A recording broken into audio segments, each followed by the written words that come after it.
amados irmãos, sejam bem-vindos a mais uma reunião de Apocalipse.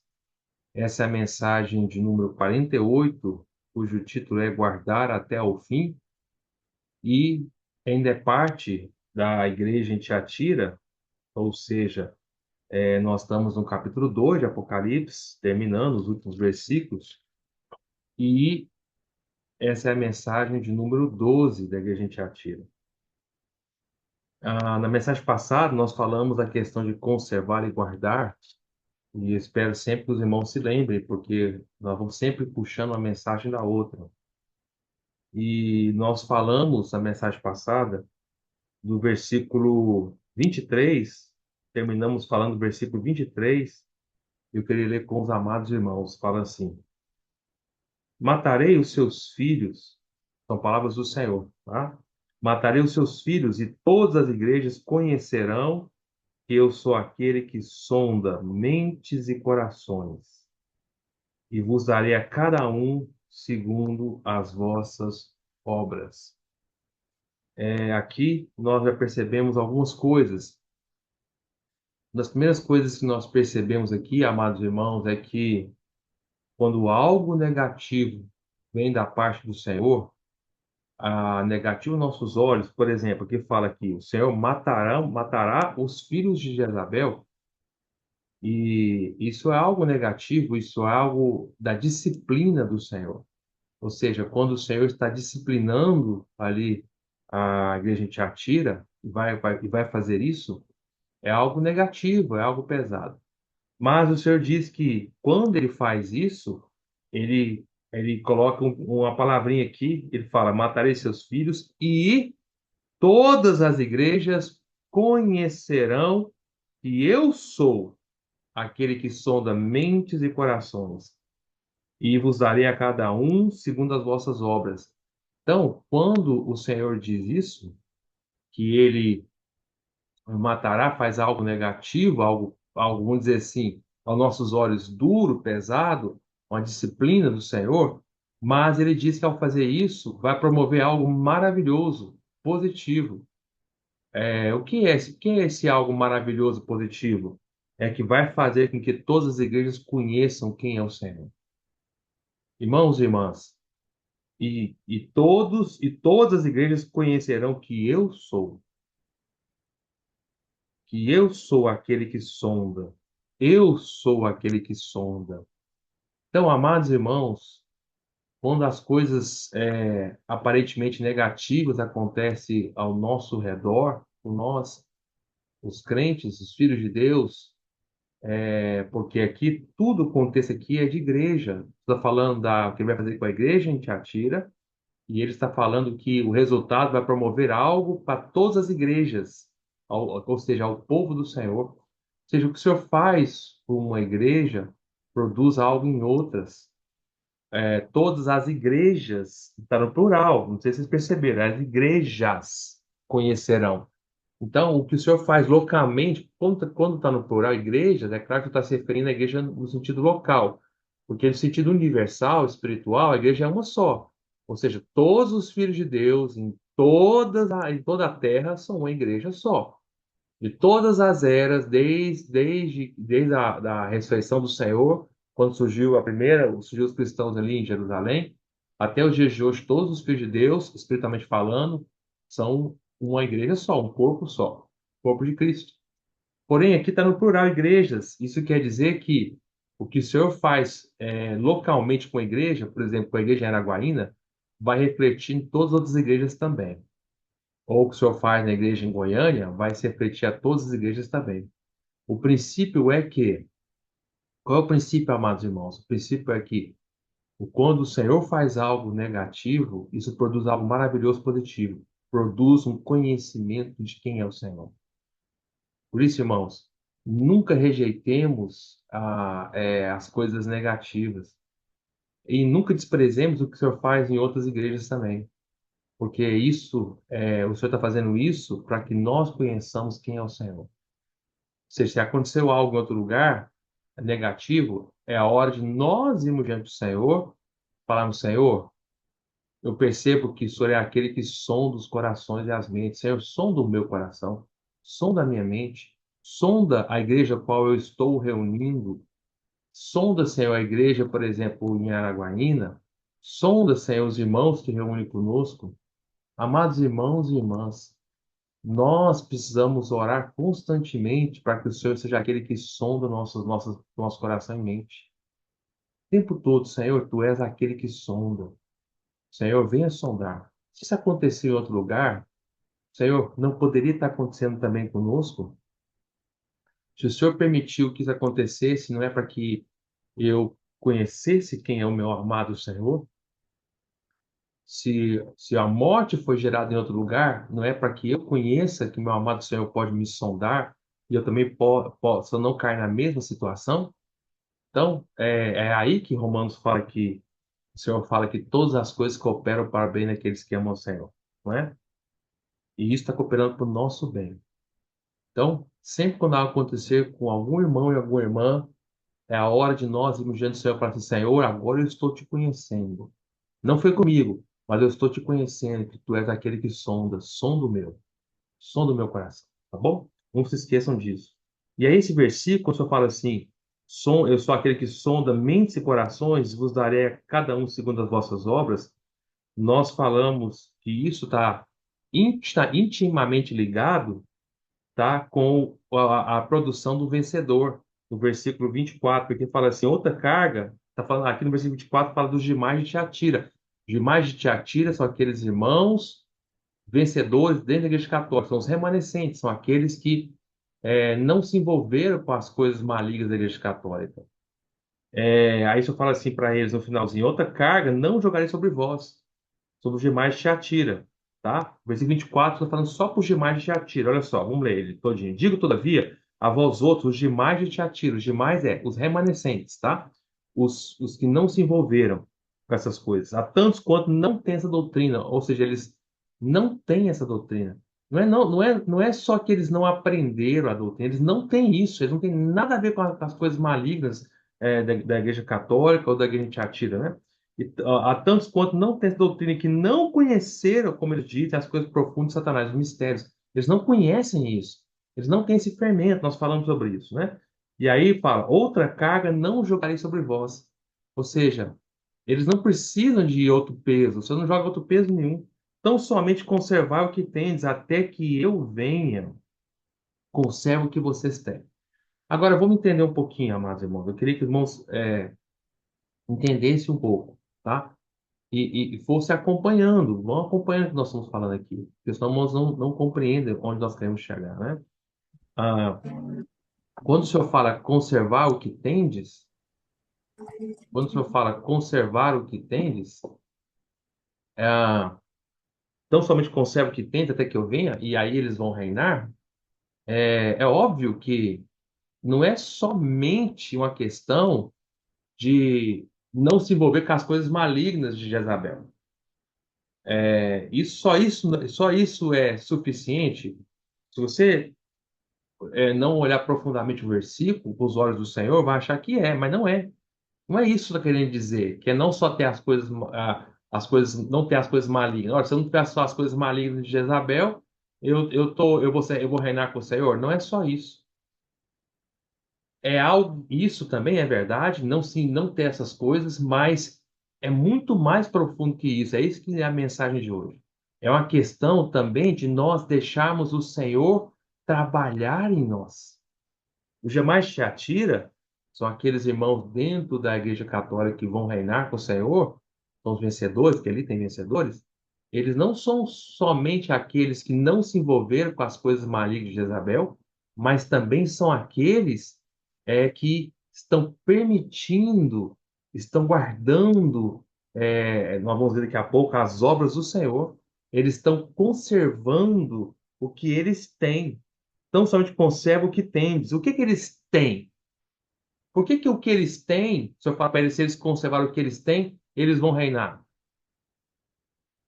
Então, o que que é isso? O que que é esse, o que eles têm? O que que é isso que eles têm que conservar? O que que eles têm que conservar é o trabalhar do Senhor neles. Eles estão crescendo, eles estão tendo progresso espiritual, Eles estão deixando, eles estão no caminho de. Nós falamos isso na mensagem passada, tá? Eu estou meio que recapitulando um pouco a mensagem passada. Você deveria ouvir a mensagem passada. Se você não ouviu a mensagem passada, é uma grande perda, vou ser sincero com você. Grande perda. Você não sabe o que você está perdendo, entendeu? E não sabe, e não vai conseguir entender isso aqui. Porque se eu fosse repetir toda a mensagem passada aqui, aí nós não conseguimos caminhar. Por isso, irmãos, eu rogo a você, irmão e irmã, ouça a mensagem passada. Se você tem amor pela palavra do Senhor, ouça a mensagem passada, tá bom?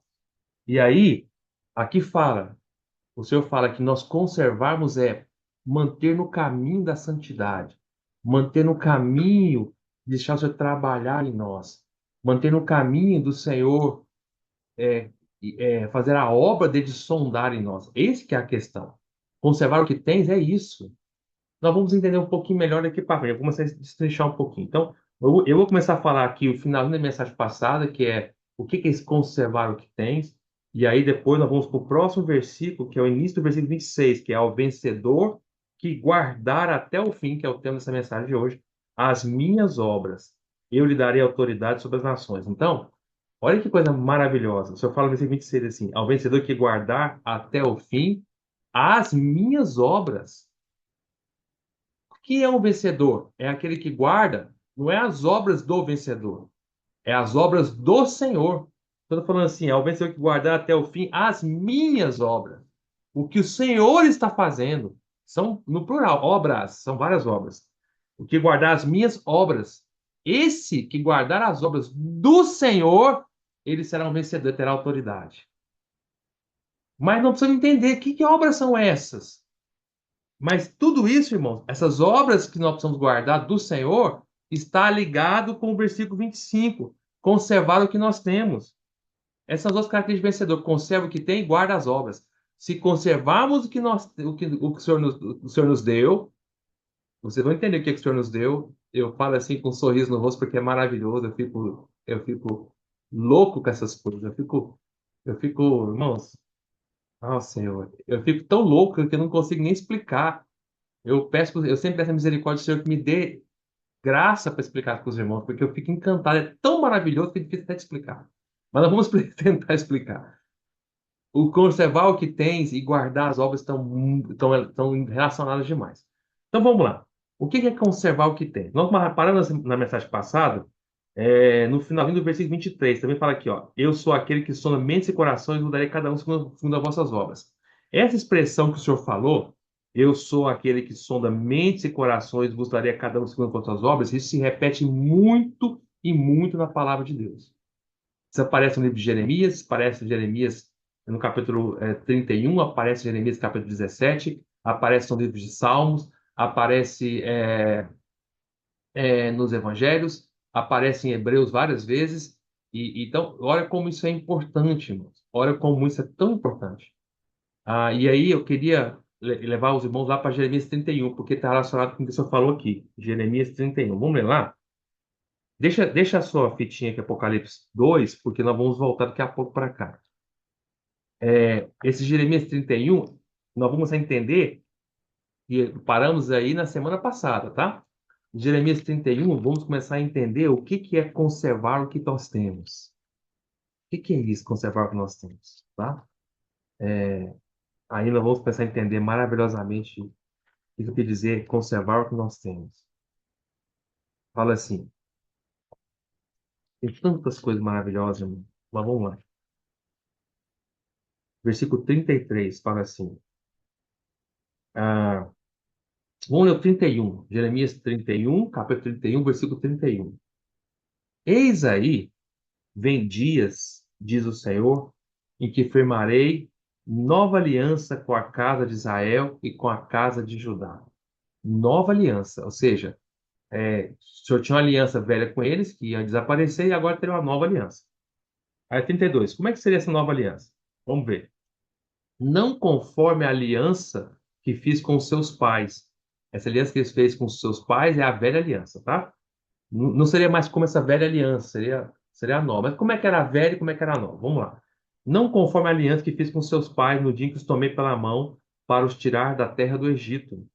porquanto eles anularam a minha aliança, não obstante eu os haver desposado, diz o Senhor. Então, a velha aliança foi quando o Senhor estabeleceu a lei por Moisés, tá?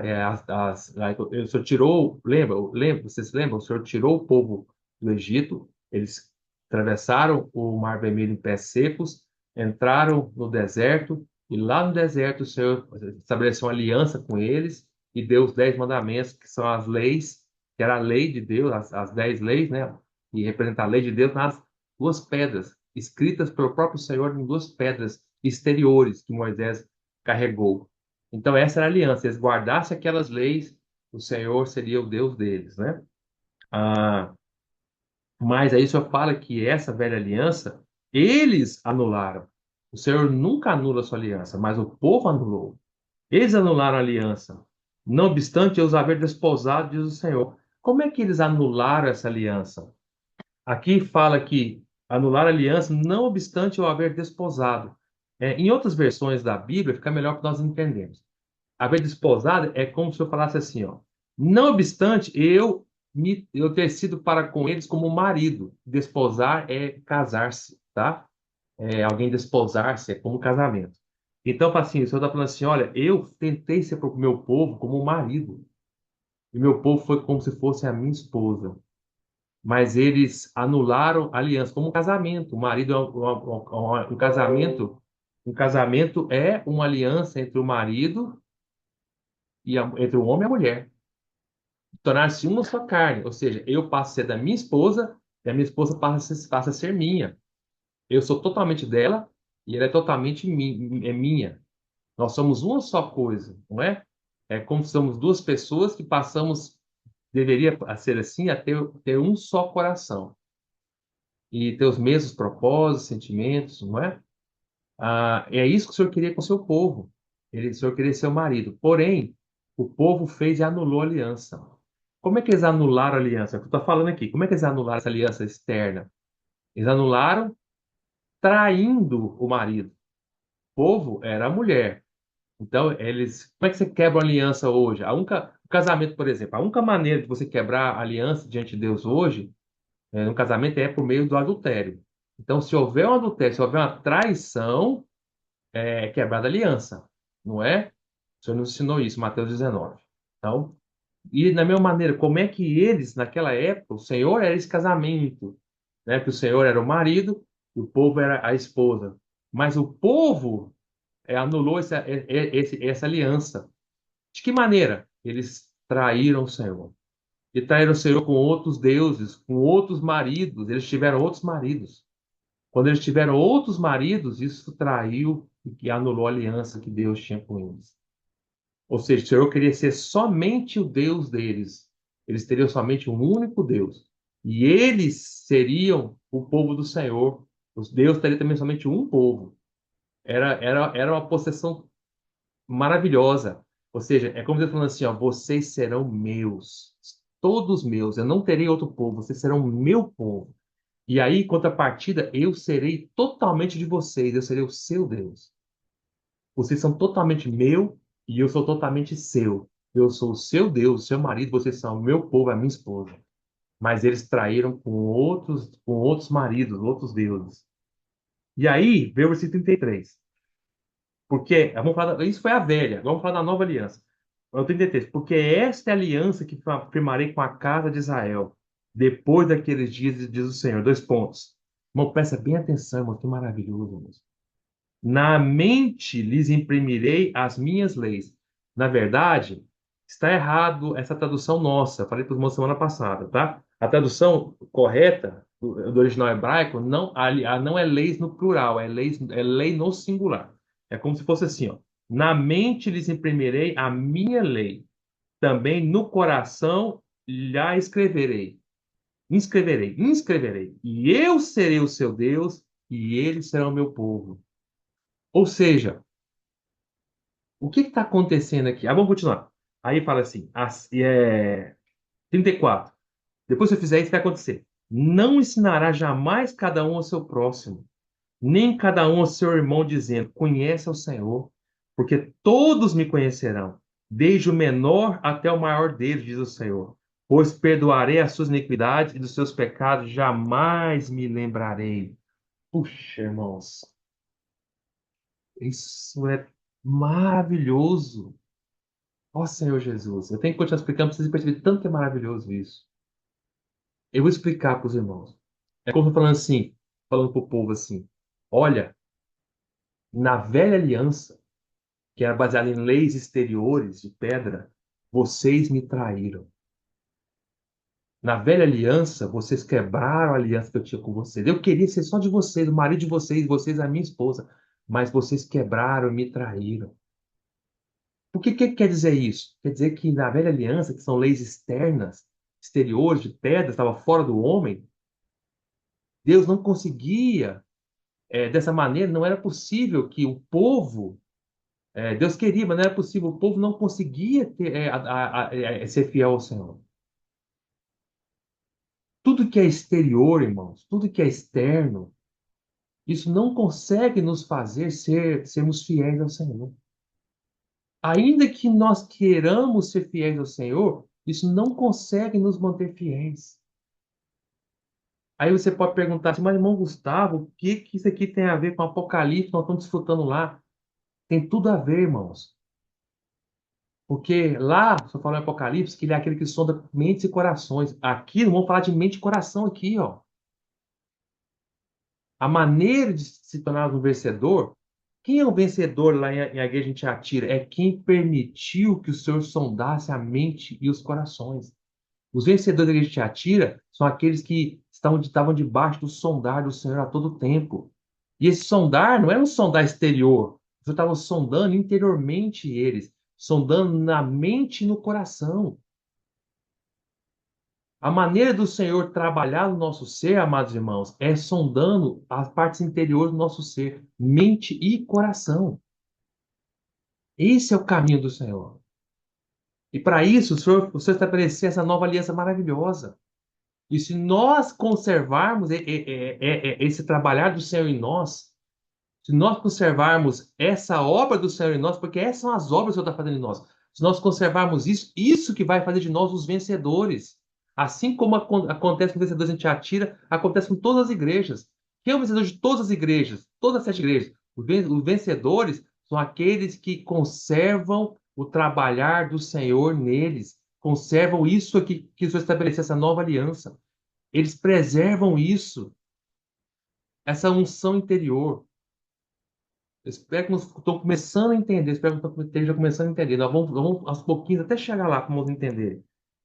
Então, mas na velha aliança era algo exterior, eram pedras. Isso não consegue nos fazer fiéis ao nosso marido. Por mais que nós queiramos ser um com o Senhor, nós não conseguimos. Não é o Senhor que quebra a aliança conosco na velha aliança, somos nós que anulamos. Nós anulamos porque nós começamos a tomar outras coisas, outras pessoas, situações como o nosso marido. Mas, porque é exterior. Mas quando o Senhor mudou essa nova aliança e saiu de exterior e passou a ser interior, por isso que é o sondar do seu interior, de mente e coração, quando saiu de exterior e foi para dentro do nosso coração, irmãos, isso revolucionou nosso ser. A nova aliança ela é infinitamente superior à velha, porque a velha é exterior. Tudo que é exterior está sujeito a tudo quanto é tipo de intemperança. Entendeu? Se é exterior, o dia hoje está ruim, eu não quero amar o Senhor, não. Hoje eu acordei mal, eu não quero amar o Senhor, não. Hoje eu acordei alegre, hoje estou feliz, vou amar o Senhor, vou para a reunião. Hoje eu acordei meio borocochô. Aconteceu uma coisa ontem. Meu marido brigou comigo. A minha esposa encheu meu saco. Não sei o que, não sei o que. Meu patrão me tratou mal. O irmão olhou diferente para mim. E tá. Tudo que é exterior, se nós estamos sujeitos a essas coisas exteriores todas, isso mostra que nós não estamos conservando o que o Senhor está fazendo em nós. Porque as coisas exteriores, nós dependemos do exterior para buscar o Senhor, isso é velha aliança. A nova aliança não depende de nada exterior. Pode cair o mundo exteriormente. Interiormente, nós estamos sendo trabalhados por esse Senhor maravilhoso. Por isso que Paulo fala em Romanos 8 que todas as coisas cooperam. que nada pode nos afastar do amor de Deus. As coisas exteriores não conseguem. Vou entender daqui a pouquinho. Tá, vamos voltar para cá. Aí o Senhor fala assim, no versículo 33. Porque esta aliança firmarei com a casa de Israel depois daqueles dias, diz o Senhor. Na mente, começa algo interior. Saiu das tábuas de pedra exterior e entrou na nossa mente. Na mente lhe imprimirei a minha lei. O hebraico é no singular. Também no coração lhe inscreverei. Quando o Senhor fizer isso, quando o Senhor botar, quando o Senhor imprimir na nossa mente e inscrever no nosso coração, isso vai produzir em nós uma possessão, vai fazer de nós vai produzir em nós algo de consagração. Por quê? Fala assim, e eu serei o seu Deus, e eles serão o meu povo. Irmãos, é através desse trabalhar interior que faz com que nós sejamos possessão eterna do Senhor, porque somos dele, e ele é nosso. Isso que produz em nós uma verdadeira consagração, um verdadeiro sentimento, não sentimento, uma verdadeira realidade de ser, de pertencer, pertencimento. Eu sou do meu Senhor. Ninguém me toca. As coisas exteriores não me tocam. Eu não sou do mundo. Eu não sou dos meus colegas do trabalho do mundo. Eu não sou das coisas desse mundo. Eu sou do Senhor. Mas quem é que produziu essa consagração, essa santidade de ser do Senhor? Foi o trabalhar, o sondar do Senhor na mente e no coração. Primeiro, vamos ver como é que o Senhor faz isso de forma minuciosa. Como é que o Senhor faz? Primeiro, ele fala aqui, ó, a ordem do Senhor é essa. Vamos ler, ó. Na mente lhe imprimirei a minha lei. Então, primeiro você coloca colocando na nossa mente. Primeiro ele imprime na nossa mente. O que é imprimir na mente? Ele nos faz conhecer a sua palavra. Não só conhecer a sua palavra, mas conhecer como o Senhor age por meio da sua palavra. Precisa ter esse conhecimento. Começa com conhecer na mente. Mas não é um conhecer, você vai entender, não é um conhecer exterior, é um conhecer interior. Você vai entender isso aí, daqui a pouquinho. Depois que ele nos faz entender na mente, aí isso avança agora para o nosso coração. Aí ele fala, e também no coração lhe inscreverei. Na mente é imprimido, no coração é inscrito. Por isso que a palavra é inscrito, não é escrito. Escrever é exterior. Aqui é inscrever. É de interior. IN, não é ES, não é escrever, é inscrever. Ele está escrevendo no nosso coração. Aquilo que nós conhecemos começa a trabalhar no nosso coração. De repente o Senhor nos mostra algo. Depois que ele nos mostrou, o nosso coração agora começa a ser inscrito por essa palavra. Nosso coração passa a amar o Senhor. E quando nós passamos a amar o Senhor, aí começa a ter a sensação de não é sensação, essa realidade de eu sou dele e ele é meu. Nós somos um só. Passamos a ser um com o nosso Senhor. Isso é o trabalhar de Deus num vencedor. Eu passo a ser do Senhor, ele é meu. Eu não tenho nada com essa terra. Eu não tenho nada com as coisas malignas de Jezabel. Eu não tenho nada com as coisas malignas aqui. Não, eu sou do Senhor. Ele é meu. E aí vem o versículo 34. Quando isso acontece, versículo 34, ó, não ensinará jamais cada um ao seu próximo, nem cada um ao seu irmão, dizendo, conheça o Senhor, porque todos me conhecerão. Não sei se vocês perceberam, para que o versículo 34 fala de conhecer o Senhor, mas no versículo 33 fala do Senhor fazendo algo em nós, na nossa mente e coração. Só depois que o Senhor faz algo no nosso interior, a partir da nossa mente e coração, é que a gente passa, no versículo 34, a conhecer o Senhor. O que que isso quer dizer, amados irmãos e amadas irmãs? Quer dizer o seguinte, que para conhecer o Senhor, precisa ter um coração adequado, precisa ter uma mente cheia da palavra de Deus. Quando nós permitimos que o Senhor sonde a minha mente e o meu coração, aí que eu passo a ter o verdadeiro conhecimento do Senhor, que é um conhecimento interior. Ou seja, sem pensar nas coisas lá do alto, que é a mente, e sem um coração cheio da palavra da lei do Senhor, que é amar o Senhor, o coração é para amar, sem um coração adequado de amar e uma mente que está saturada das coisas, pessoas lá do alto, ninguém conhece a Deus, verdadeiramente. Se alguém apenas conhecer a Bíblia exteriormente, como a velha aliança, né, é como se na velha aliança eu quisesse conhecer a Deus e até Moisés, fala assim, Moisés, cadê aquelas tábuas que Deus escreveu os 10 mandamentos? Esqueci. Eu esqueci o nono mandamento. Eu estou lembrando do primeiro, do segundo, do terceiro, do quarto, do quinto, mas do nono eu não estou lembrando. Você poderia, por favor, me emprestar a tábua para dar uma lidinha? Aí ele me emprestava. Aí eu ia lá, memorizava, memorizava aquilo ali. Aí fala, agora sim eu conheço o Senhor. Não, não conhece.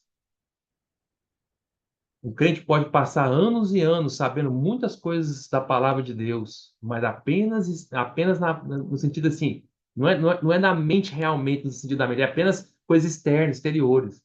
Mas o coração, a mente não realmente está imprimida com as coisas lá do alto, como Paulo fala, pensar nas coisas lá do alto, não nas que são aqui da terra.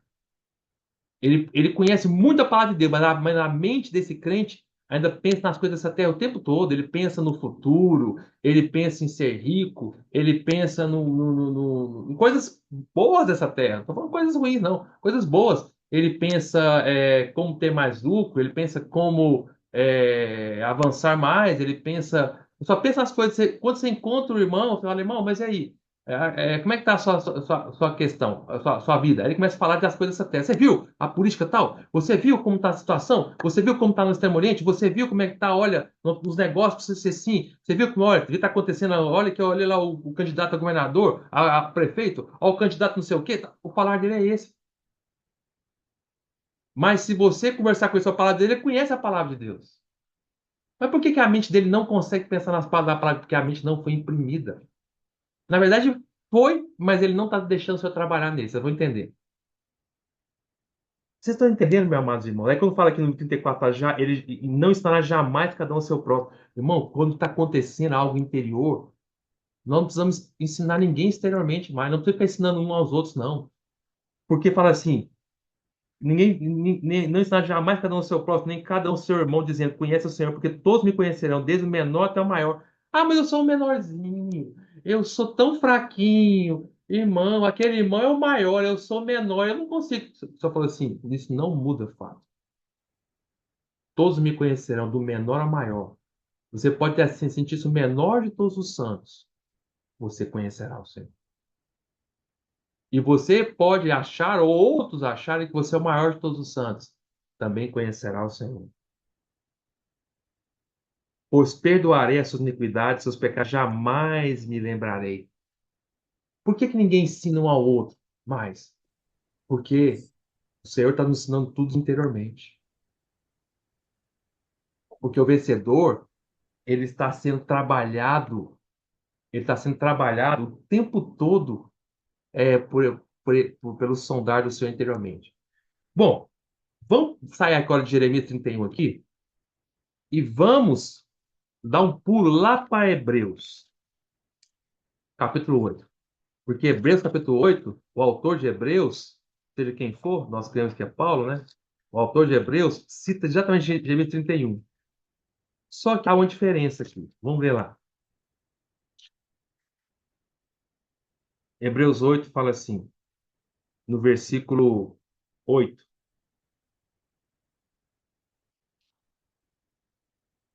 fala assim: E de fato repreendeu-os, dizendo: Eis aí vem dias, diz o Senhor, e firmarei nova aliança com a casa de Israel, com a casa de Judá. Não segundo a aliança que fiz com seus pais no dia em que os tomei pela mão, para os conduzir até fora da terra do Egito, pois eles não continuaram na minha aliança, e eu não atentei para ele, diz o Senhor. Porque esta é a aliança que firmarei com a casa de Israel depois daqueles dias, diz o Senhor. Na sua lei imprimirei na sua mente imprimirei as minhas leis. Também sobre o seu coração as inscreverei. E eu serei o seu Deus, e eles serão o meu povo. E não ensinará jamais cada um ao seu próximo, nem cada um ao seu irmão, dizendo, conhece o Senhor, porque todos me conhecerão desde o menor até o menor deles até o maior. Pois para com as suas iniquidades usarei de misericórdia, seus pecados jamais me lembrarei. Na verdade, se você se recorda, nós acabamos de falar em Jeremias 31, lá no original hebraico, lá fala de lei no singular. Mas aqui, é porque a nossa versão da Bíblia está mal traduzida, tá? Mas aqui em Hebreus 8, realmente está correta a tradução. Aqui fala, na sua lei imprimirei as minhas leis. Aqui realmente é leis no plural mesmo. Mas, irmão Gustavo, não tá, mas não é o mesmo texto citando lá de Jeremias? É, só que há uma diferença. É que lá está no singular, aqui está no plural. E qual é a importância disso, irmão Gustavo? A importância disso que essa lei lá, está falando lá em Jeremias 31, que o Senhor colocaria no nosso coração, quando ela entra no nosso coração e o Senhor começa a trabalhar no nosso ser, ela vai se expandindo por todo o nosso ser e vai virando várias leis no plural. O Senhor primeiro coloca uma lei no nosso ser. Daqui a pouco fala que lei que é essa, vão entender. Quando você coloca essa lei no nosso coração, ela vai se expandindo e virando várias leis, vai dominando todo o nosso ser. Por isso que no Testamento ela vira no plural. No Velho era uma única só que o Senhor prometeu.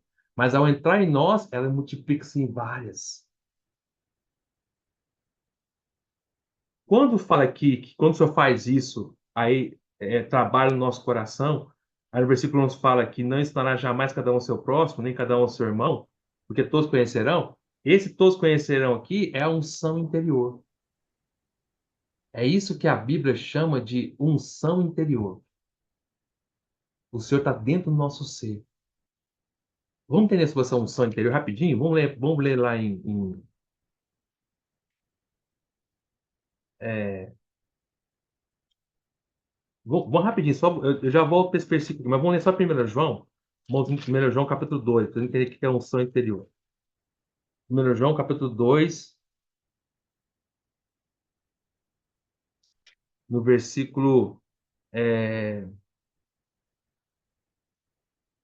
20, fala assim. 1 João capítulo 2, versículo 20. E vós possuís unção que vem do santo, e todos têm desconhecimento. Então, essa unção está no nosso interior, que essa lei maravilhosa que vai trabalhar no nosso ser faz com que todos nós tenhamos conhecimento. Aí ele fala o seguinte: não vos escrevi porque não saibais da verdade, antes porque a sabeis, e porque mentira alguma jamais procede da verdade. Aí vamos pular para o versículo 27. Quanto a vós outros, a unção que dele recebestes permanece em vós. Percebam que aqui João está mostrando claramente que essa unção não é exterior. Não tem nada a ver com exterior. Essa unção, ela está no nosso ser. Porque fala assim, quanto a vós outros, a unção que dele recebeste permanece em vós. Em quer dizer dentro de vós. Ela está dentro de vós, por isso que ela permanece. Porque se ela fosse exterior, hoje ela estava, amanhã ela ia embora. Mas ela está dentro de nós, ela permanece em nós. Como ela está dentro de nós, ela é interior, não tem necessidade que alguém vos ensine. Tá vendo? É isso que está falando lá em Jeremias, está falando em Hebreus, tá? Não tem necessidade que alguém vos ensine, mas como a unção vos ensina a respeito de todas as coisas e é verdadeira e não é falsa, permanecei nele, como também ela vos ensinou. Amém! Amém! Ó 28. Se nós permitirmos que essa unção trabalhe em nós, que ela se expanda no nosso ser, e ela faz com que nós conheçamos o Senhor de todo o nosso ser, isso vai fazer de nós um vencedor. Ó 28. 28 é o vencedor. Filhinhos, agora, pois, permanecei nele, para que quando ele se manifestar, o Senhor voltar, tenhamos confiança e dele não nos afastemos envergonhados na sua vinda. Você acha que o vencedor, quando o senhor voltar, ele vai ficar envergonhado, vai afastar? Senhor, Senhor, estou envergonhado, porque eu vivi uma vida cheia de pecado. Você acha que ele vai estar envergonhado? De jeito nenhum. Ele vai estar amando o seu Senhor. E o Senhor vai estar amando ele. Vai ser aquela sensação assim: o meu noivo chegou. Ah, graças a Deus, meu noivo chegou. Meu marido. Ah, eu encontrei isso. Você vai olhar para ele e vai falar assim: a minha noiva, é o meu povo, ele é o meu Deus. Aí você vai falar assim: você é meu povo. Não vai falar assim: tu és o meu marido. Ele vai falar assim: eu sou. E tu és a minha noiva. Somos um. E aí o Senhor vai fazer o que com esse vencedor? Vai dar para esse vencedor O mesmo que o Senhor tem, autoridade sobre as nações. A autoridade das nações, quem tem é o Senhor. O Senhor recebeu sua autoridade do Pai. E ele vai pegar essa autoridade e dar para o vencedor também, porque eles são um. Eu só posso entregar algo para alguém, algo muito importante, se essa pessoa for totalmente uma comigo. O senhor não vai entregar a autoridade dele para a criança, vai entregar dele para aquele que é o que foi trabalhar, que conservou esse trabalhar do interior que estamos falando aqui, que permitiu esse trabalhar. Por isso, se você for olhar aqui, ó, se você for voltar lá para Apocalipse, eu falo assim, ó, 26, Apocalipse 2, 26. Ao vencedor que guardar até o fim as minhas obras, eu lhe darei autoridade sobre as nações. Mas que autoridade é essa? A autoridade que ele mesmo recebeu, ó. E com 7 ferros as regerá e as restituirá a pedaços como se fosse objetos de barro. Assim como também eu recebi de meu pai. Dar-lhe-ei ainda a estrela da manhã. A autoridade que o Senhor tem recebeu do Pai. E o que ele recebeu do Pai, porque o Senhor é totalmente um com o Pai, ele vai entregar para o vencedor, porque ele é totalmente um com o vencedor. O que o Senhor tem, ele entrega para o vencedor totalmente. Porque eles são um só. É o meu Deus e ele é o meu povo. É o meu marido e ele é a minha esposa. Mas tudo começa, irmãos, com o trabalhar no nosso interior. Quem é o vencedor? Vamos desmistificar essa história de vencedor. Quem é o vencedor? É quem conserva o que ele tem. O que ele tem? Ele tem algo maravilhoso no interior. Vamos ver lá. Vamos voltar para Hebreus 8 aqui, ó. Eu vou explicar uma coisa. Volta para Hebreus 8, 11. Fala assim: E não ensinará jamais cada um ao seu próximo, nem cada um ao seu irmão, dizendo: Conhece ao Senhor. Quando fala conhece ao Senhor, deixa eu explicar para os irmãos. Essa palavra conhece aqui, no grego, a palavra conhece aqui é gnosco, no grego. E o que quer dizer gnosco? Quer dizer um conhecimento exterior. Conhecer o Senhor, conhecer algo exteriormente. Quando nós estamos permitindo trabalhar no interior, nós não conhecemos o Senhor exteriormente mais. Nós não dependemos das situações exteriores. Nós não dependemos de nada exterior. Nós não somos influenciados pelos ensinamentos de qualquer pessoa exterior ou nada. Nós não somos influenciados pelo ensinamento de Jezabel, das coisas, nada de. Ou pelas circunstâncias exteriores. Ah, tá uma tempestade na minha vida. Não, isso não me atrapalha a conhecer o Senhor. Porque eu não dependo, eu não tenho conhecimento exterior. Por isso que a palavra aqui, conhece o Senhor, ninguém vai dizer isso jamais, conhece o Senhor, esse conhecimento exterior, que é gnosco. Aí continua assim, porque aí ninguém, vamos ler o 11, nem não ensinará jamais cada um o seu próximo, nem cada um o seu irmão, dizendo, conhece o Senhor. Então, ninguém vai falar assim, ó, conhece o Senhor exteriormente, você não vai falar isso mais. Aí continua, porque todos me conhecerão. Agora, eles todos me conhecerão, esse segundo conhecerão, esse verbo é diferente do primeiro. Esse segundo conhecerão, no grego, é oida. O primeiro conhecer, ninguém vai dizer para a pessoa assim, ninguém conhece o Senhor. Esse conhecer é gnosco, ninguém conhece exteriormente o Senhor. O segundo conhecer, porque todos me conhecerão, é oida. Esse oida quer dizer conhecer interiormente. Quando nós estamos permitindo o Senhor trabalhar interior, o vencedor é aquele que conhece o Senhor interiormente, profundamente. Conhecerão o Senhor, sabe quem é o seu Senhor, de cada pedacinho dele. E porque também o Senhor conhece o vencedor de cada pedacinho do vencedor. Ou seja, o vencedor conhece o Senhor interiormente e o Senhor conhece totalmente o vencedor interiormente. O vencedor permite que o Senhor sonde a sua mente e seu coração. Sondar é a unção trabalhando a mente e o coração. E ao sondar a mente e o coração, que o vencedor permite que o Senhor faça isso, o Senhor, ao mesmo tempo, está colocando a sua própria mente, seu próprio coração em nós. Ou seja, a gente passa a ser totalmente um com o nosso Senhor. Eu falei na mensagem passada, você se lembra de Samuel? Deus disse de Samuel. O Senhor disse que sondaria Samuel, a mente e o coração de Samuel. E aí, ao fazer isso, ao sondar, o Senhor coloca a si mesmo em nós. Samuel passou a ser, na época dele, sem exagero, o próprio Deus andando nessa terra. Ele representava o Senhor totalmente. As pessoas olhavam para Samuel, viam o Senhor. Por quê? Porque Samuel permitiu sondar. Só que ainda era exterior no Velho Testamento, mas no nosso caso é interior. Irmãos, estão conseguindo entender? Então, primeiro, eu vou dar uma recapitulada rápida. Quando o Senhor falou lá em Jeremias, e agora falou de novo em Hebreus 8, que haveria uma mudança no nosso coração, a mudança de velha aliança, de exterior para interior, é porque ele ia começar a trabalhar no sondar nosso interior.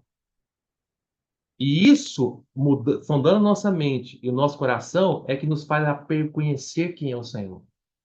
Sem que o Senhor coloque na nossa mente a conhecer a palavra de Deus e o Senhor trabalhe no nosso coração, deixe eu trabalhar no nosso coração, ninguém vai conhecer o Senhor. E esse trabalhar interior, você está colocando esse sondar, é a unção que João fala. Agora, vamos entender melhor o que é essa unção. Essa unção, agora, para entender melhor, é Romanos capítulo 8. Agora sim. Talvez fique mais fácil os irmãos entenderem. Romanos capítulo 8.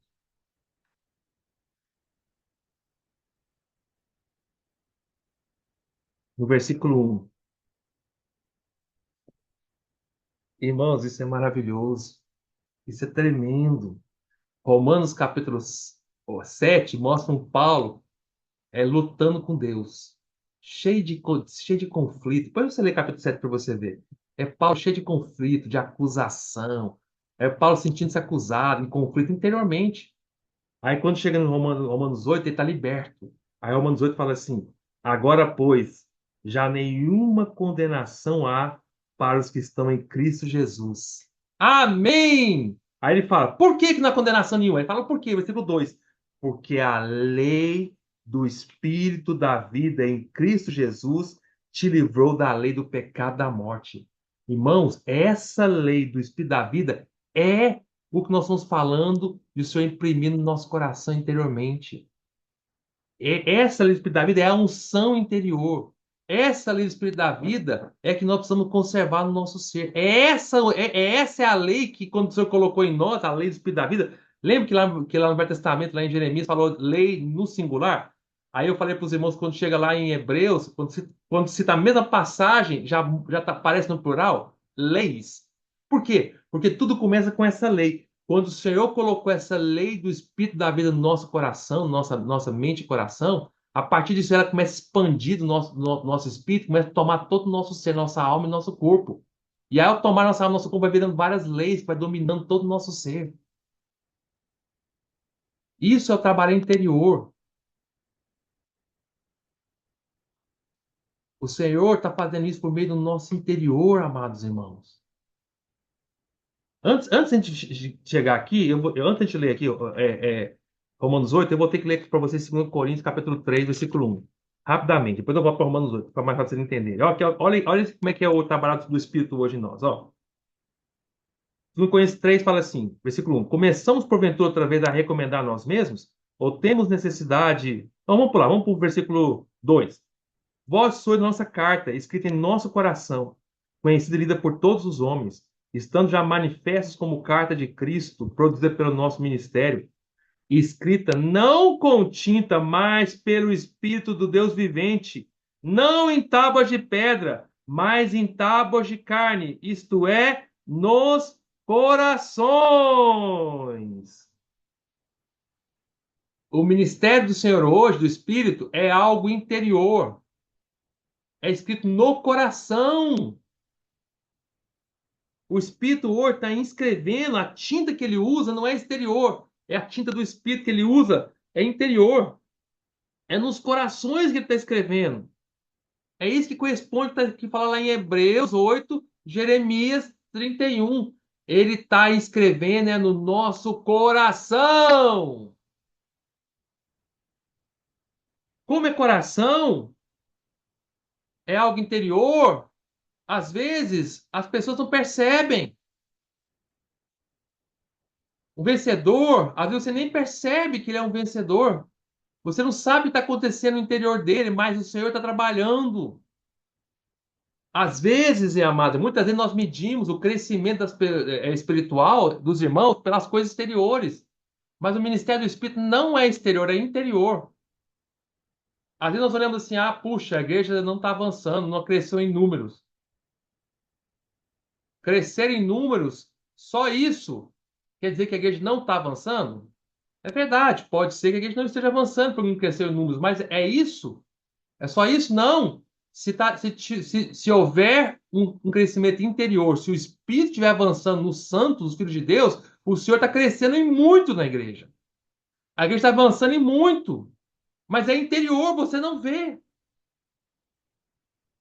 O vencedor não é medido pelas coisas exteriores, é pelo interior. O progresso espiritual é interior. O conservar o que tendes, se eu for para a igreja de Tiatira, é interior.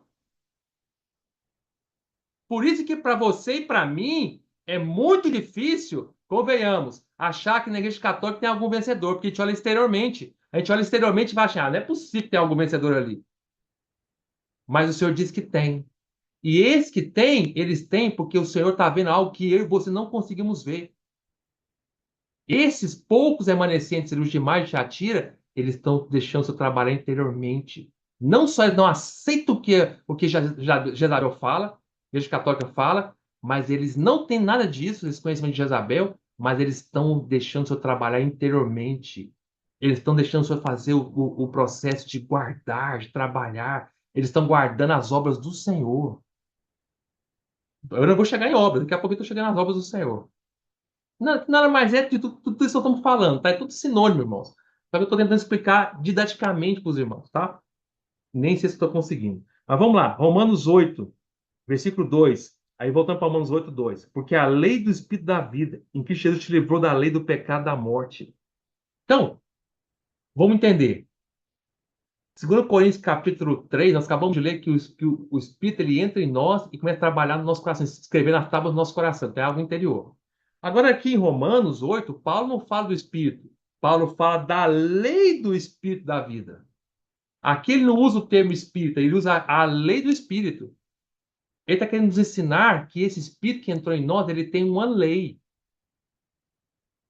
O que quer dizer isso? Ele tem vida, esse espírito entrou em nós, ele é o espírito, e ele tem uma vida, porque é o espírito da vida, ele tem uma vida, tá? E ele tem uma lei. Você tenta explicar para os irmãos. Bom, toda vida de qualquer animal tem uma lei. Você sabia disso?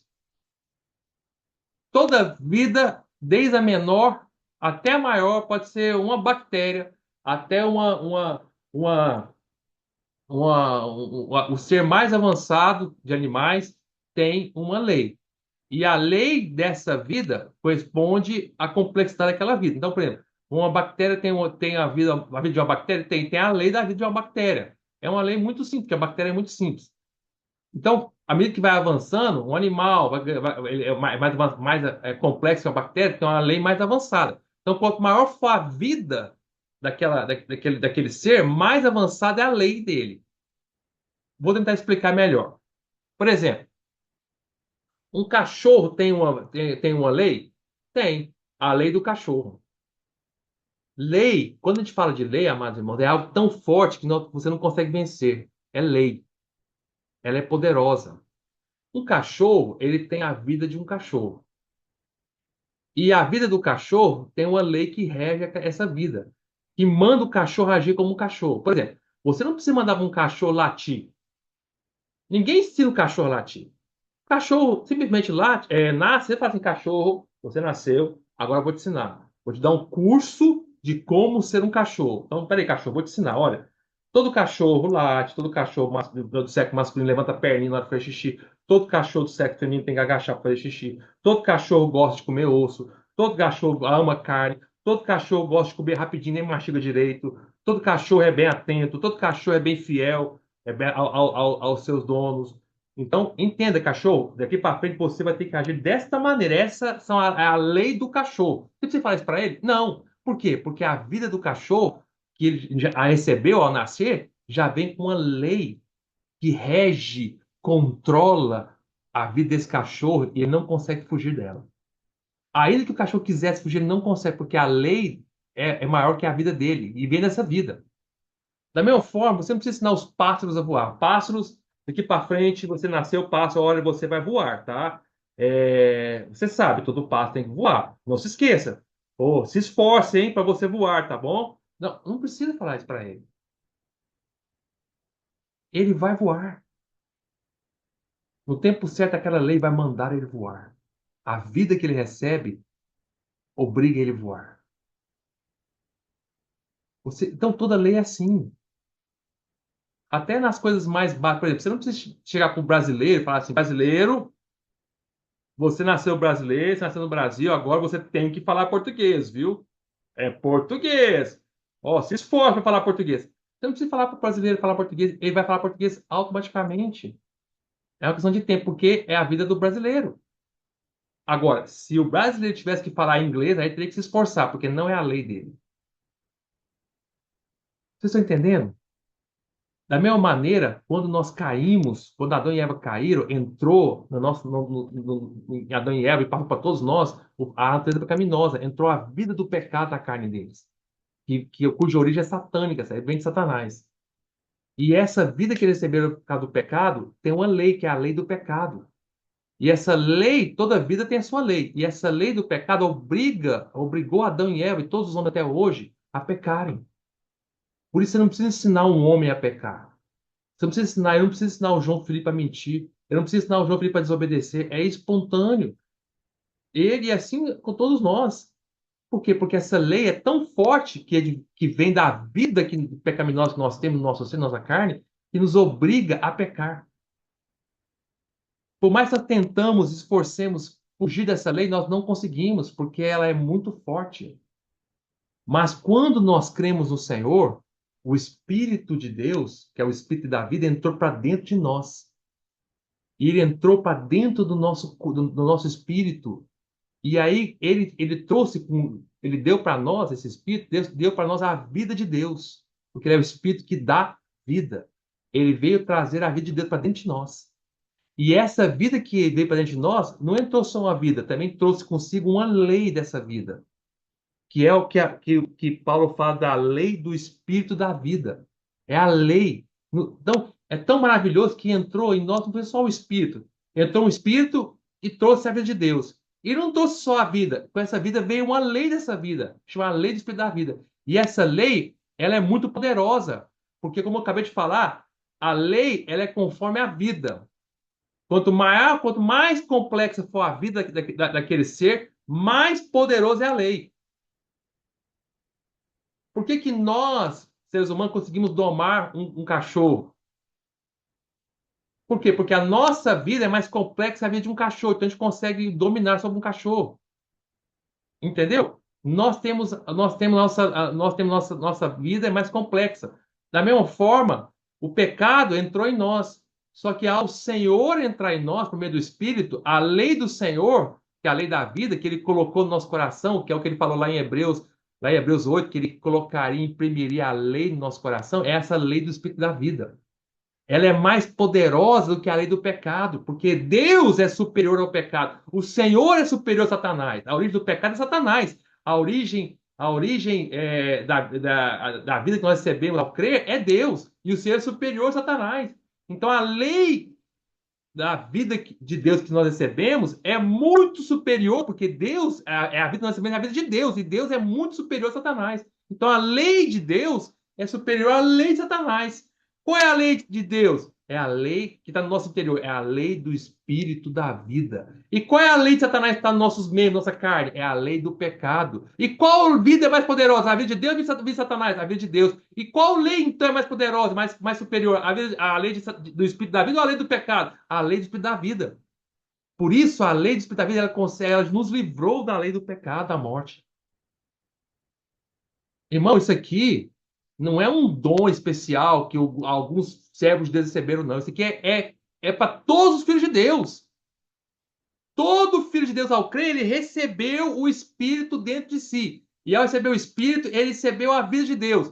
E ao receber a vida de Deus, essa vida trouxe consigo uma lei poderosa, chamada Lei do Espírito da Vida. E essa lei está em todos os filhos de Deus. O que falta para os filhos de Deus é perceberem que existe essa lei dentro deles e deixar essa lei trabalhar neles. Porque se eles permitirem conservarem o trabalhar dessa lei no interior deles, eles serão vencedores. Porque essa lei, ela já nos livrou do pecado da morte. E a palavra aqui no nossa versão está no passado, e é verdade, é assim que está no grego também. Porque a lei do Espírito da vida em Cristo Jesus te livrou. Não é que ela vai te livrar, ou ela talvez te livre, no futuro ela vai te livrar. Irmão, não! Ela já nos livrou, é passado. Irmão, ao tocar nesse Espírito, nós já estamos livres. Essa lei é muito forte. É a lei da vida toda poderosa de Deus. Romanos 8 começa falando das coisas interiores. Por isso que Paulo continua, versículo 3, porquanto que for impossível a lei exterior, no que estava enferma pela carne, isso fez Deus enviando o seu próprio filho em semelhante de carne pecaminosa, e no tocante ao pecado, e com efeito, com poder, condenou Deus na carne o pecado, ele destruiu. Para quê? A fim de que o preceito da lei, que é a lei exterior, se cumprisse em nós interiormente, que não andamos segundo a carne, nós andamos segundo o Espírito. Andar segundo o Espírito é andar segundo essa lei que está no nosso interior.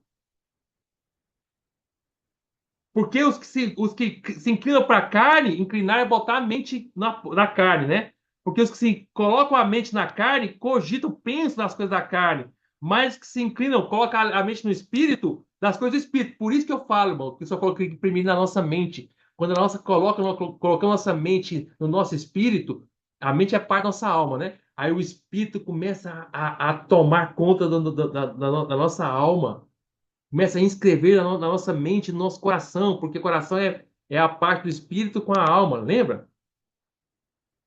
Aí o versículo 6, porque a mente, o pendor da carne no grego é a mente posta. A mente posta na carne dá para a morte, mas a mente posta no espírito para a vida e paz. O Senhor vai enchendo nosso ser, o vencedor interiormente, mas ele é cheio de vida, cheio de paz. Por isso, o pendor da carne é inimizade contra Deus, pois não está sujeito à lei de Deus e nem pode estar. Porquanto estão na carne, não pode agradar a Deus. Paulo está falando para crentes, mesmo sendo um crente, mesmo tendo essa lei no nosso interior, nós podemos botar nossa mente não no nosso espírito, mas na carne. Aí vira Romanos 7. E entramos em conflito como Paulo entrou. Mas ao botarmos a nossa mente no nosso espírito, onde o Espírito de Deus está, ele começa a inscrever na nossa mente ele imprimir na nossa mente e inscrever no nosso coração. O resultado passa a conhecer Deus, agradar a Deus. E isso faz de nós um vencedor. Ó, 9.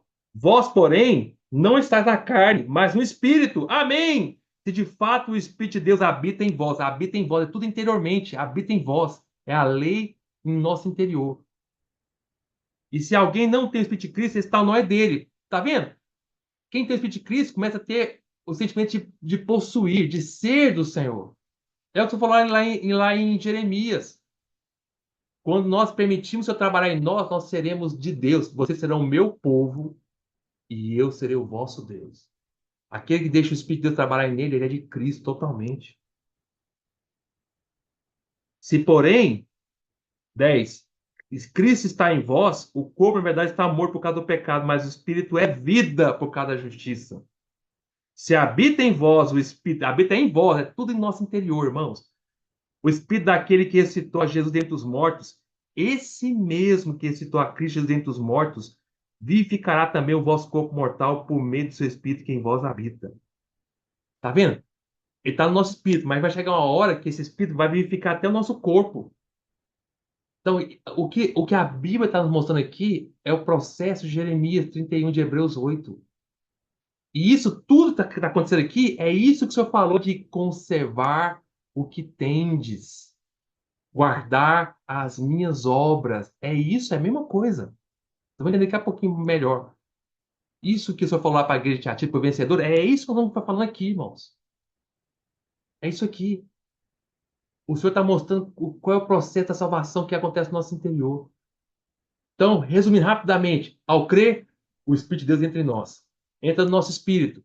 Quando o Espírito entra em nós, ele traz consigo a vida de Deus, porque ele é o Espírito da vida. Essa vida tem uma lei muito poderosa, que é a lei mais superior que existe, porque a vida de Deus é a vida mais superior que existe. É a lei do Espírito que dá vida e está no nosso interior. E esse nós colocarmos agora na nossa mente, deixar o Senhor sondar nossa mente, nosso coração, botar essa mente sobre o poder do Espírito que está no nosso espírito, o Senhor começa então, essa lei que está no nosso espírito, que é a lei que o Senhor imprimiu no nosso espírito, começa a espalhar para a nossa alma e vira as várias leis. Vai ganhando a lei da mente, a lei da vontade, a lei da emoção, vai virando as várias leis. O Senhor vai comandando agora, o Espírito da vida vai comandando a minha mente, vai comandando a minha vontade, vai comandando a minha emoção. Vai chegar um dia que vai espalhar de tal maneira que vai pegar até meu corpo, vai ser a lei do meu corpo, vai tomar tudo.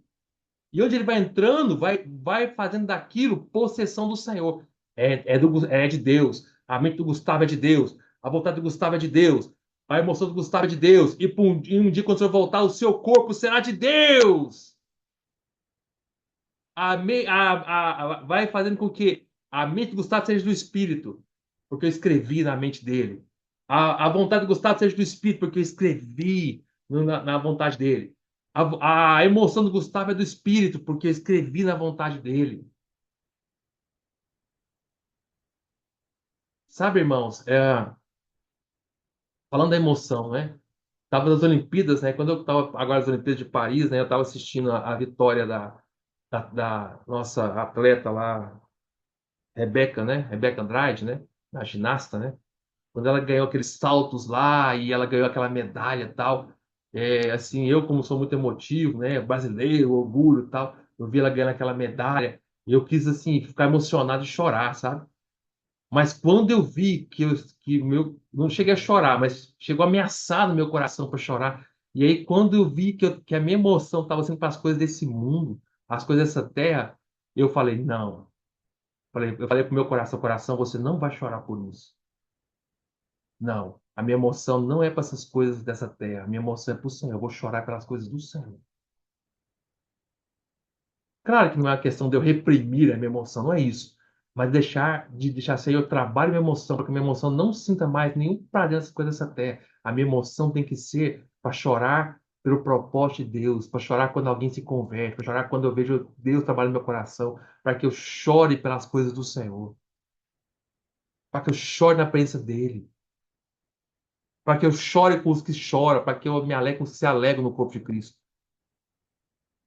Para isso tem que ser a minha emoção. É claro que isso não é exterior, é uma questão de trabalhar interior.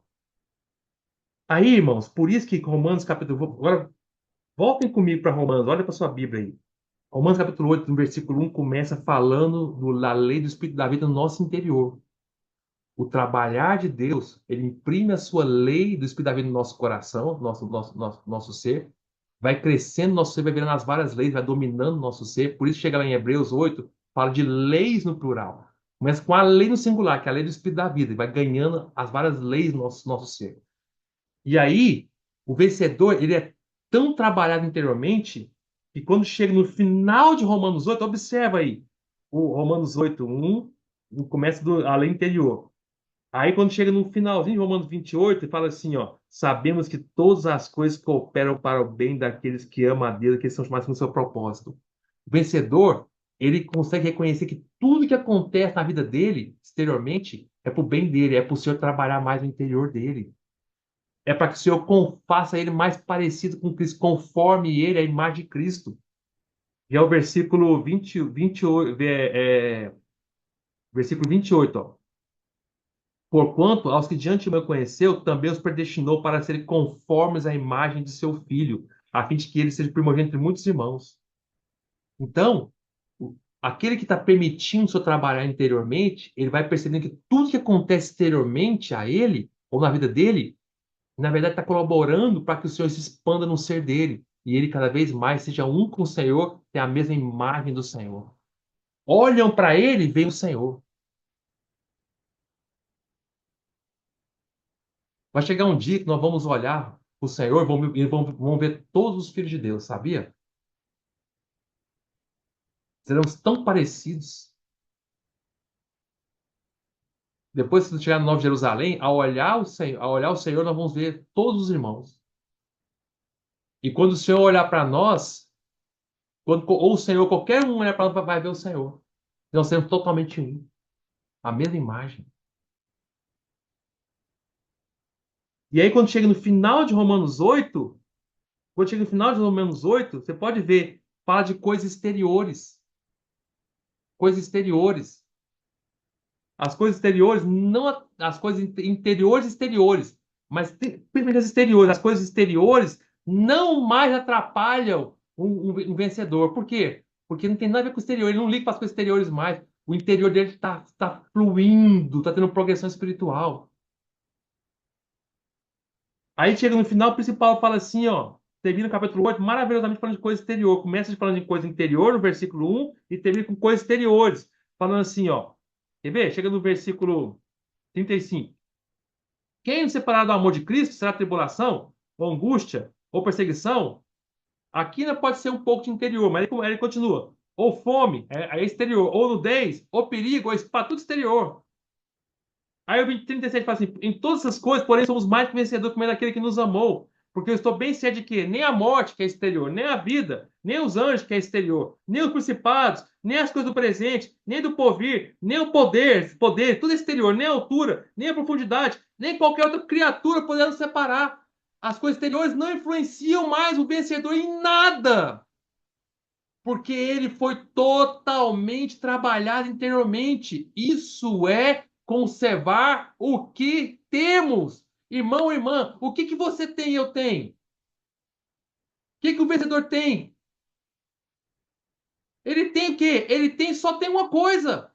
Ele tem o espírito da vida com a lei trabalhando no seu ser.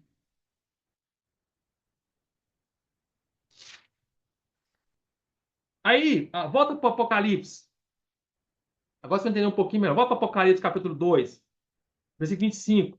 Tu fala assim, ó, Apocalipse 2, 25. Tão somente conservar o que tendes até que eu venha. Irmão, o que que é esse conservar o que tendes?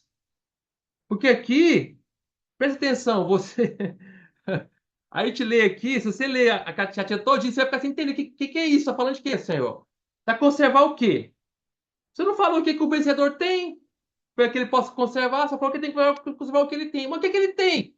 O que que ele tem? Ele tem o mouse, ele tem muito dinheiro na conta, ele tem muitos livros espirituais que tem que conservar. O que que ele tem que conservar? É as coisas exteriores? Ah, é a Bíblia que ele tem que conservar bem conservadinho quando ele vier? É conservar o local de reunião da igreja? O que que ele tem que conservar que você está falando que vai fazer ele ser um vencedor?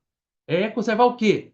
Conservar o trabalhar do Senhor no seu interior totalmente. Por isso que o versículo 24, o Senhor fala assim, ou 26, você fala assim, que é a continuação, ó, ao vencedor que guardar até o fim, até o Senhor voltar, até o fim, as minhas obras. Irmão, ser um vencedor não é guardar obra sua ou minha, é guardar as obras do Senhor. Mas que obras são essas, irmão Gustavo? Vou te falar quais são. As obras do Senhor está no plural, as obras do Senhor é o que o Senhor está fazendo. O Senhor fez e está fazendo. O que que o Senhor fez? O Senhor fez a obra da redenção, certo? O vencedor, ele conserva isso. Ele foi o alvo dessa obra de redenção. O Senhor aplicou essa redenção em nós, perdoou nossos pecados, certo? Outra obra que o Senhor fez, depois que o Senhor fez a redenção, o Senhor, ele ascendeu até os céus, mas ele voltou com o Espírito da vida, como o outro Consolador, e entrou para dentro dos seus crentes. E agora ele está fazendo uma obra, não mais exteriormente, mas agora interiormente, dentro dos seus crentes. Essa obra interior chama-se edificação da igreja. Isso é uma obra do Senhor. Edificar a igreja é o Senhor expandindo o nosso ser de cada um de nós. Cada um de nós for expandido, a igreja vai ser edificada. O Senhor foi expandindo o nosso ser. Então, a obra do Senhor trabalhar no nosso interior, essa é a outra obra que o Senhor está fazendo. É isso que Paulo falou, por exemplo, ó, em Colossenses. Ó, vamos ler lá. Colossenses 1, 24. Olha lá, Colossenses 1:24.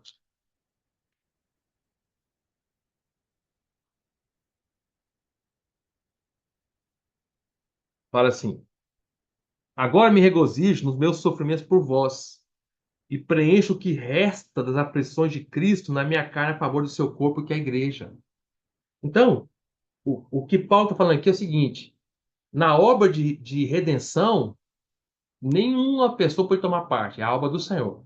Mas na obra de edificação da igreja, sofrer pelo corpo, na verdade, essa obra é do Senhor. Mas nós fazemos parte dessa obra. Nós vamos sofrer pelo corpo também, nas aflições de Cristo. As aflições, quem está sofrendo, na verdade, pela igreja, não é eu e você. As aflições não é minha e sua. As aflições é de Cristo.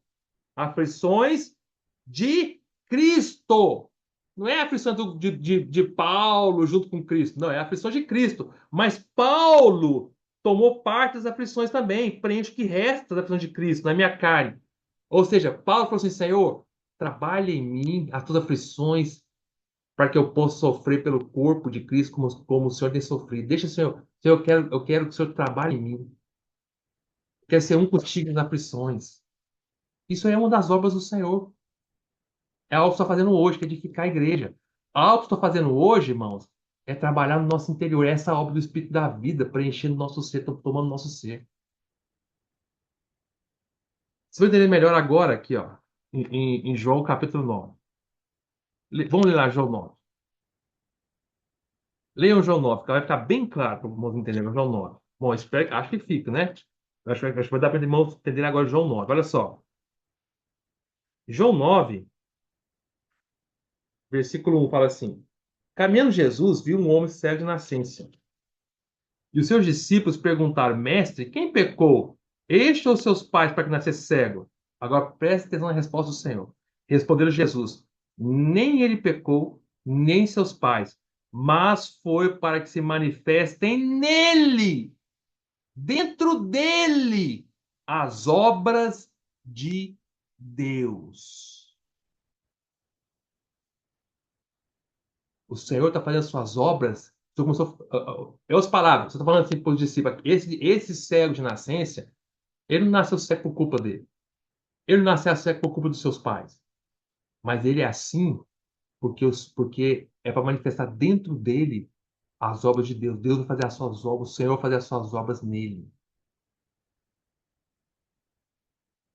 Quando o Senhor falou lá para que a gente atira ao vencedor que conserva até o fim as minhas obras, é isso, é deixar o Senhor manifestar em nós as obras de Deus. Senhor, faz as suas obras em mim.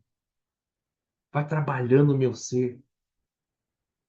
Aí esse 4 fala assim: é necessário que façamos as obras daquele que me enviou, enquanto é dia. A noite vem quando ninguém pode trabalhar. Enquanto estou no mundo, sou a luz do mundo. Quando falou assim, é necessário que façamos as obras, aí só incluiu os discípulos.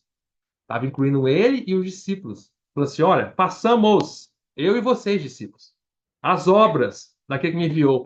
Essas obras de Deus, que ele falou no versículo 3, que vai manifestar dentro do cego, na essência, vai manifestar no cego, nele, dentro dele, os discípulos tinham que fazer parte também. Mas não, no sentido assim, não que os discípulos iam fazer alguma coisa que ele cego, mas ele quer dizendo assim: olha, essas obras de Deus, quem faz é Deus. Mas vocês precisam colaborar. Você também precisa fazer parte dessa obra. Como? Deixa Deus trabalhar em vocês. Deixa o Senhor fazer as suas obras em você. E outra coisa, existe o tempo da oportunidade. Olha, o Senhor vai trabalhar em você enquanto há luz. Porque quando chegar trevas, ninguém pode trabalhar mais. Quando o Senhor disse isso, eu quis dizer duas coisas. Primeiro, que o tempo de Deus trabalhar em nós, fazer as suas obras em nós, existe um tempo de oportunidade. Se nós perdemos a chance da oportunidade que o Senhor nos dá hoje, irmãos, nós vamos perder a chance de ser trabalhados hoje. Depois sair, aí é só depois de 1000 anos nas trevas exteriores. Então existe uma chance hoje. A chance que nós temos é a nossa vida. É o período que nós estamos vivendo, é hoje. Essa é a primeira coisa que eu quis dizer. A segunda coisa que eu quis dizer é que para que ele trabalhe em nós, é necessário que haja luz. Ninguém consegue trabalhar nas trevas. O Senhor não trabalha em nós enquanto houver no nosso ser trevas. Por isso, nós precisamos de tempo todo dizer: Senhor, quero estar debaixo da tua luz. Senhor, me ilumina. Aí voltamos para Apocalipse 2. Senhor, me sonda. Sondar é iluminar, me sonda. Porque quando você está me sondando, iluminando, o Senhor está trabalhando em mim. Não há como trabalhar, ninguém trabalha de noite, precisa ter luz. É na luz que o Senhor trabalha, é por meio da luz que ele trabalha. A palavra de Deus iluminando, meu Deus, o Senhor me ilumina, me expõe, me sonda. É necessário que façam as obras daquele que me enviou enquanto é dia. A noite vem quando ninguém pode trabalhar. Irmãos, estão entendendo, irmãos, a questão do trabalhar do Senhor? Quando. Agora vamos voltar para o Apocalipse aqui, ó. Apocalipse 2:26. Estou terminando, tá, irmãos? Fala assim, 2:26. Ao vencedor que guardar até o fim as minhas obras. Essa palavra guardar, no original grego, é a mesma palavra, igualzinha, a mesma coisa que está escrita em 1 Tessalonicenses, capítulo 5, versículo 23. Vai lá, 1 Tessalonicenses 5, 23. Vai lá para você ver. Vamos ler juntos. Fala lá. 1 Tessalonicenses 5, 23, fala assim: o mesmo Deus da paz vos santifique em tudo, e o vosso espírito, alma e corpo sejam conservados conservados íntegros e irrepreensíveis na vinda de nosso Senhor Jesus Cristo. Quando Paulo usa a palavra aqui, sejam conservados, essa palavra conservados é a mesma palavra no grego que o Senhor usou lá em Atos 2:26, quando ele falou assim, ao invés aqui guardar, guardar até o fim as minhas obras é deixar, é no conservar o que nós temos, é conservar íntegros, irrepreensíveis no nosso ser. É o Senhor nos santificar em tudo. É o Senhor trabalhar no nosso espírito. Por isso que a ordem é aqui, a ordem é bem clara aqui, ó. É espírito, alma e corpo, e não corpo, alma e espírito. O Senhor começa trabalhando no nosso espírito. É a lei do Espírito da vida no nosso interior. Aí na lei do Espírito da vida ele vai tomando a nossa alma. Por isso que a próxima ordem aqui é a alma. Vai tomando a nossa alma. Essa lei entrou no nosso espírito, é uma lei única, singular. Mas ao trabalhar no nosso ser, ela vai multiplicando em várias leis, vai imprimindo várias leis, que aí é a trabalhar da lei da nossa alma, é a lei da nossa mente, é a lei da vontade, é a lei da emoção, que controla a nossa emoção, controla a nossa mente, controla a nossa vontade. Isso não é nada exterior, irmãos, isso é espontâneo, é uma lei trabalhando. E por fim, quando o Senhor voltar, é a lei que vai tomar nosso corpo. Essa lei virou várias leis tomando nosso ser inteiro. É isso que vai conservar, guardar as obras do Senhor em nós, as obras que Deus quer fazer em nós, íntegros e irrepreensíveis. E alguém que é conservado, íntegro e irrepreensível, alguém que o Deus da paz vos santificou em tudo, fez todo o seu ser santo. Tornar santo tornar santo todo o nosso ser, é o Senhor ir possuindo cada parte do nosso ser. Falando assim, agora a alma do Gustavo, agora a mente do Gustavo, ela tem um Deus só. Eu sou o Deus da mente do Gustavo, e a mente do Gustavo reconhece eu como o único Deus dela. É minha. Eu sou o vosso Deus, eu serei vosso Deus e vós sereis o meu povo. Aí quando ganha a minha emoção, fala, agora a mente, a emoção do Gustavo, ela tem um Deus só. Eu sou o Deus da emoção do Gustavo. E a emoção do Gustavo agora é o meu povo, é minha. Aí quando ele, isso é santificar. Santificar é Deus tomar algo para si. Aí quando chegar na minha mente, fala, agora a mente, a vontade de Gustavo é a vontade. Eu sou o Deus da vontade do Gustavo. E agora a vontade do Gustavo é o meu povo. E ninguém precisa te ensinar nada, irmãos. Ninguém precisa te ensinar mais nada, porque o Senhor está ensinando tudo para nós. E se isso nós conservarmos dessa maneira, esse processo, conservar quer dizer guardar no grego. Guardar essas obras do Senhor em nós, que está fazendo em nós, nos fará que nós sejamos totalmente íntegros. Íntegros é inteiros. palavra íntegro quer dizer inteiro. Nós vamos chegar diante do Senhor inteiro, não vamos chegar diante do Senhor faltando alguma parte, não. Quando o Senhor voltar, eu chego lá, o Gustavo, Gustavo, você está inteiro? Não, não, Senhor, eu não estou inteiro, não. O que aconteceu? Não, Senhor, minha mente ainda é do mundo. Uai, o seu espírito é mesmo, a sua mente não é minha? Infelizmente não, Senhor. Então você não está inteiro, não está íntegro, está faltando parte do seu ser que é minha. Eu não consigo tomar todo o seu ser? Não, Senhor, infelizmente. Então você não é um vencedor que guardou as minhas obras e que conservou o que tendes. Você tinha a vida, você tinha o espírito, você tinha a vida desse espírito, você tinha a lei dessa vida, o espírito da vida, mas você não deixou ela tomar todo o seu ser, você chegou faltando parte. Parte da sua emoção não é minha, parte da sua mente não é minha, parte da sua vontade não é minha. Você está faltando partes, Gustavo. Tem parte no seu ser que é repreensível, que não é irrepreensível, que eu tenho que repreender. Na minha vida, eu cheguei aqui, eu estou encontrando parte sua que é repreensível, digno de ser repreendido. Por isso que lá, irmãos, por isso, aqui está falando de repreensão. Por isso que, voltando de novo, lá para 1 João, ó, 1 João, está terminando, irmão. 1 João, João fala assim, ó. Nós falamos no início da mensagem, 1 João, essa unção interior, que é essa lei no nosso interior. Aí ele fala assim, ó, versículo 28, 1 João 2, 28. Filhinhos, agora, pois, permanecei nele.